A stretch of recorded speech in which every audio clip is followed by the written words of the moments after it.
Hey y'all, I hope you guys are doing well and life ain't treating you too bad. Now I realise we're still going through a lot of lockdown stuff and some of you might be looking for things to do with your time. So whether you're just looking for a new book to read or something to get you through yet another day of lockdown, I think I've got some suggestions for you guys that you might enjoy that have a surprisingly furry twist to them. Okay, so these are 5 unexpected furry sightings in various films, TV and books. So if that sounds interesting to you, stay tuned for that straight after this intro.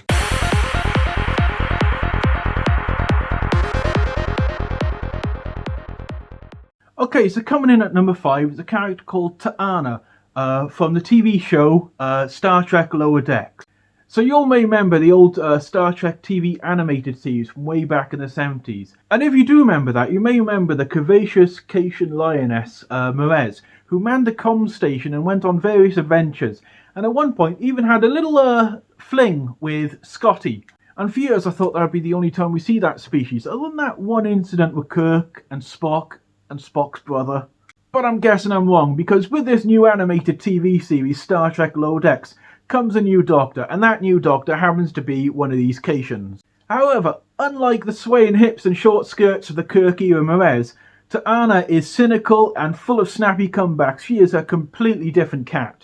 Now, despite appearing a lot more competent than the rest of the crew of the Cerritos, she does seem to still end up being the butt of many jokes.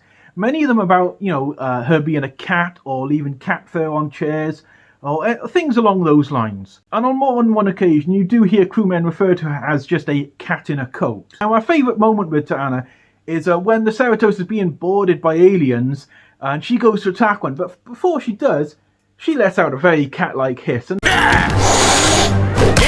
so yeah, definitely at number 5 is Taana from the new Star Trek Lower Decks series.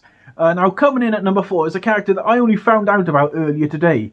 And that is from the Teenage Mutant Ninja Turtles series, and that's a character called Alopex. Now, Alopex is an Arctic fox character from Alaska, and for the first few volumes of the comic book, she is working for the Shredder. She's working for the Foot Clan. But after a couple of volumes pass, she does defect and she joins the Turtles, fighting for justice and love and all that kind of fun stuff. And despite then having a short stint where she is a mind-controlled slave to the character Kitsune, she does eventually become fast friends with Raphael and April, and she returns to New York City to kick ass and fight for justice. Now I admit I haven't actually read the comics featuring Alopex. I only found out about her today. But the pictures I've seen and the few comics I've had a look at, she is so damn adorable. And the resemblance between her and fursuits made by Atelier Amanjaku is remarkable. I mean, just look at those Pete, it's adorable. So yeah, coming in at number 4 is definitely Alopex from the Teenage Mutant Ninja Turtles comic book series. Okay, so coming in at number 3 of my series is the Quinlans and the Pav from the Bobbyverse books written by Dennis E. Taylor.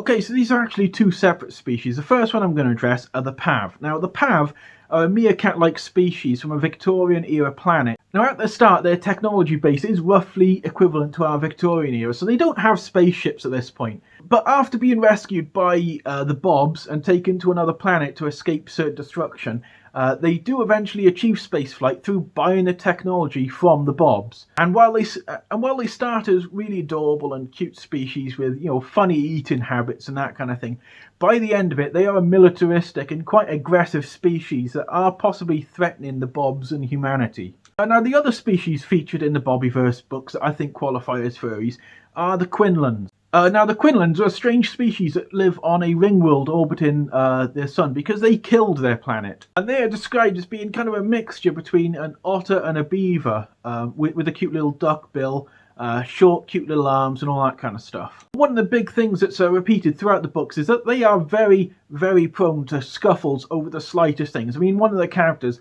looks in a wooden cart and it causes a riot in the town that they're in. And through the wonders of science, and in an effort to find their missing brother, a couple of the Bobs and some other characters actually take on the physical forms of Quinlans and explore this ring world that they've built, looking for their lost brother, Bender. This whole chapter is devoted to these 4-foot-tall, fluffy, adorable little critters, and the adventures of the Bobs as they try to infiltrate society and find their missing friend. So yeah, coming in at number 3, definitely the Pav and the Quinlans from the Bobbyverse series of books by Dennis E. Taylor. Now, coming in at number 2 is definitely one of my all-time favourite characters, and that is the Easter Bunny from the Rise of the Guardians films. Now, in this series, the Easter Bunny isn't some cute little fluffy bun who hops about spreading joy and love. Rather, he's quite aggressive, Australian accented, anthropomorphic rabbit who kicks major ass and throws around a boomerang like crazy. And while he is a great big Australian powerhouse for the most of the film, there is a small snippet where he does lose his powers and gets reverted to a cute little bun again. And I think that is just, equal parts hilarious and adorable. But while we're on the subject, we're going to address another Easter Bunny out there who's going to get a special mention, and that is EB in the Pink Berets from the film Hop. Now, they've gone a totally different direction with this Easter Bunny. He is just a regular cute little bun, as are the Pink Berets. But they can walk and talk, so that, they're funny in that way. And the Pink Berets, when they're getting up to their mischief, it's just absolutely hilarious. So definitely go check out Hop, and definitely check out Rise of the Guardians if you want to see the Easter Bunny in action.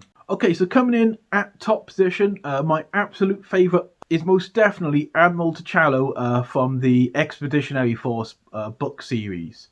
Okay, so I wanted to include so many characters from this book series because it is ram-packed full of anthropomorphic animals that I think you will absolutely love.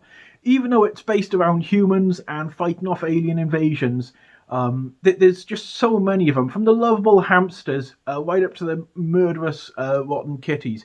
They're all out there, they're all causing chaos, and humanity's out there dealing with them on a daily basis. Now, this book series is a science fiction comedy, so a lot of what you're going to see is going to make you laugh. But Admiral T'Challa and the Giraptha will make you laugh above and beyond anything else in the book, because they are absolutely downright hilarious.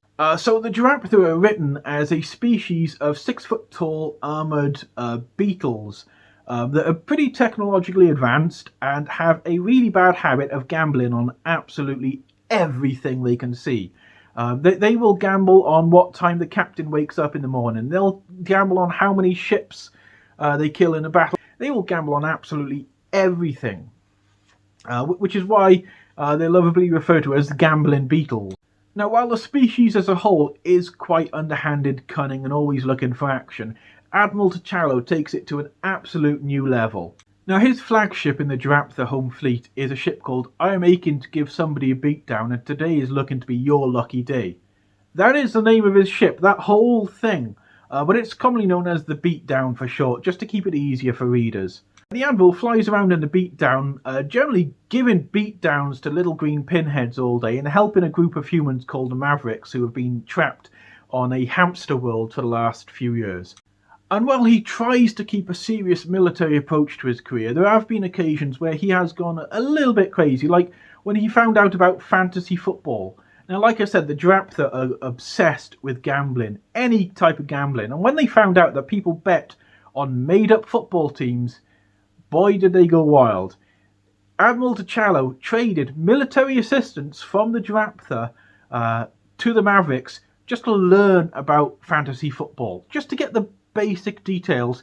He went into battle and kicked some lizard asses. Now, Craig Allenson has written 14 books of Expeditionary Force. There's a lot of content, and Admiral T'Challa appears in quite a few of them. And he is a prolific writer. He writes 1 or 2 extra books every year, so there's going to be more content if you want to keep reading it. The books are massive. I mean, they are by far some of my favourite science fiction books out there. So yeah, I hope you all enjoyed that. If you get bored later on, go check them out on Netflix, Amazon, Audible, or wherever you favour. And I think you'll enjoy seeing these unexpected anthropomorphic characters out there in the wild. If you enjoyed this video, drop a like, subscribe, smash that bell icon. Drop your comments below. Tell me if you've seen any other characters in the wild, in books, TV, movies, whatever, that you think would classify as furries. Let me know, and I might do a follow-up video down the line. Other than that, you all have a great day. I hope you guys are surviving lockdown well, and you take care of yourselves, okay? Ta-ra. Whether you're just looking for a new book to read or looking for something to get you through another day of lockdown, I think I've got some suggestions.